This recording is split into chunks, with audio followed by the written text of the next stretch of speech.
address all these concerns. As a starter, let me ask a question. What is edutainment?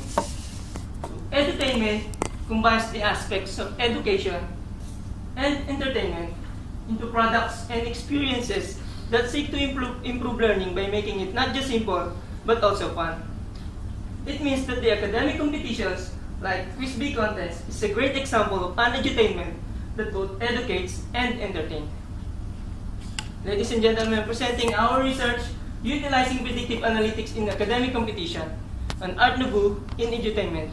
My name is John Mark Daquis, together with my co-authors, Francesca Di Marangan, Mr. Benjamin Rivera, and Mr. Louis Agustin, from our school, Trimex Colleges of Binyan City, representing Philippines.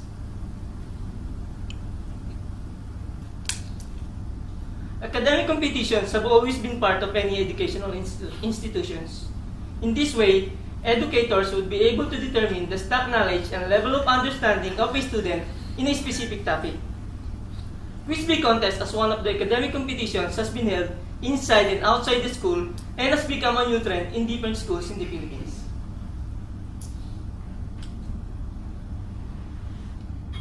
There are different types of Quiz Bee contests. Some contests are based on the speed of the contestants. That is, whoever pressed the button first shall be the one to try and answer the question correctly. However, this type is practical only for contests with less than 5 contestants. The traditional way of conducting the Quiz Bee competition requires all the participants to provide their answer within the allotted time. Each participant writes their answer in a whiteboard and is checked manually by the assigned facilitator, so it will require several people doing the checking of the correct answer and tallying the score. The student with the highest score at the end of the final round wins the competition. Different schools in the Philippines use this type of contest for their academic competitions. It is participated by various students of the schools with different courses. As stated earlier, the general problem of the current process is the way of gathering the data needed for the contest. The way of collecting data will consume time and effort, will reduce the accuracy of the result, and will make it difficult for the facilitators to collect the data needed for the contest. The main objective of this research is to design, improve, and implement the proposed electronic quiz application that will innovate the traditional way of conducting a Quiz Bee contest. Specifically, this study aims to create a module with user-friendly interface that allows the administrators to manage the quiz configurations and database easily. To design an Android application that will serve as an answering device for the students to shorten the time needed for checking the correct answers. To create a module that tallies the students' scores and will display a real-time or current ranking result. And to create a module that will predict the difficulties of the questions using predictive analytics. The conceptual framework used in this research is the Input Process Output, or the IPO, which includes the vital inputs or the data of the study, how this data will be processed, and the result of the processed data. The input in this study includes the knowledge requirements, the hardware requirements, and the software requirements. The process in this study is the SDLC, or the System Development Lifecycle Model, which will be discussed later on. And the output is the system itself, utilizing predictive analytics in academic competition, an Art Nouveau in edutainment. This study is hinged on the Software Development Lifecycle Model, which includes 6 phases. First is the requirement gathering and analysis phase. We initially gathered the data from an interview with the organizers and the administrators of a Quiz Bee contest. Every possible information depending on the needs of the users will be gathered. This includes the process of a Quiz Bee contest, who are the users, and how long the development should take. Next is the design phase.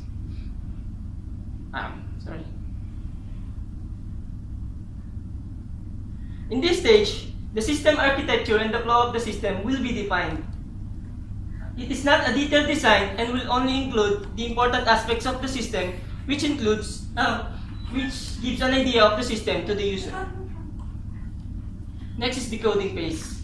This is the longest phase on the software development lifecycle model.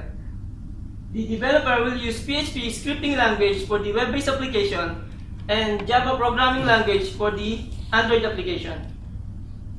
Next is the testing phase. There are 4 main stages of testing that is needed to be completed before the system is clear to be used.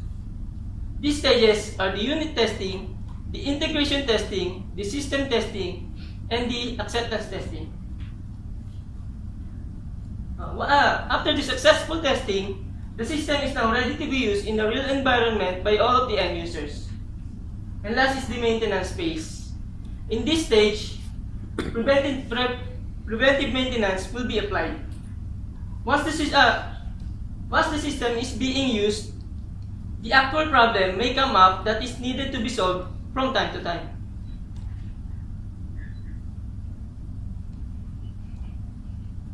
We focus on creating a web-based application for the administrators and an Android application for the students to obtain the objectives of this research. The first objective is to create a module with user-friendly interface that allows the administrators to manage the quiz configurations and database easily. So this image shows the login page of the web-based application for the administrator. Logging in will give them access to the dashboard page where they can configure the categories and the questions database. In this module, there are 4 types of modes that the administrator can select: the multiple choice mode, the short answer mode, the random quiz mode, and the custom quiz mode. After selecting a quiz mode, the administrator can now select the difficulty of the questions and select the questions that they want to display in the contest. The second objective is to design an Android application that will serve an answering device for the students to shorten the time needed for checking the correct answer. This image just shows the Android application for the students and the display screen where the administrator can display the selected question. After logging in, the Android application will be put to idle mode where it will be waiting for the questions to be displayed by the administrator. Once the question is displayed, the quizmaster will read the questions twice and then the timer will start. The Android application will now fetch the data and display the corresponding choices until the student select an answer or the timer has ended. The display screen will automatically display the correct answer and the Android application will be put back to idle mode where it will be waiting again for another questions to be displayed by the administrator until the end of the quiz be proper. The third objective is to create a module that tallies the student's score and display a real-time or current ranking result.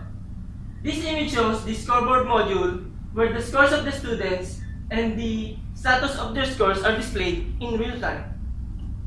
And this image shows the leaderboard module where the rank of the students are displayed in real time.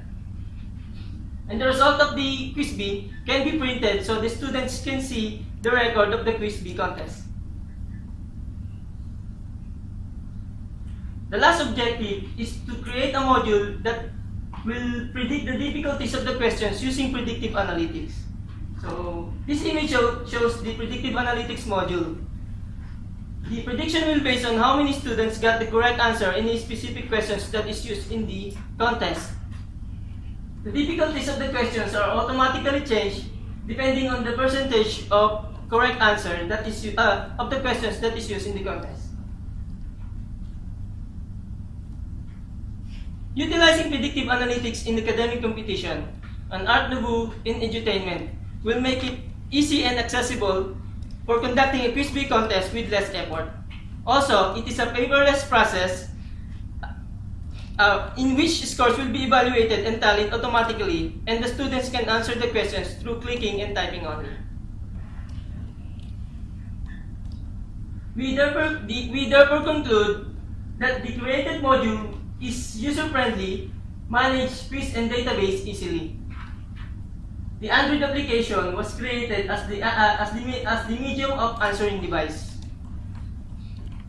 A module that tallies the score and is displayed in real time, and modules to predict the level of difficulties have been implemented by predictive analytics. We therefore recommend the following. Adding a module called the Question Builder to build a set of questionnaire automatically, and adding the iOS application to take full advantage of the QuizBee system.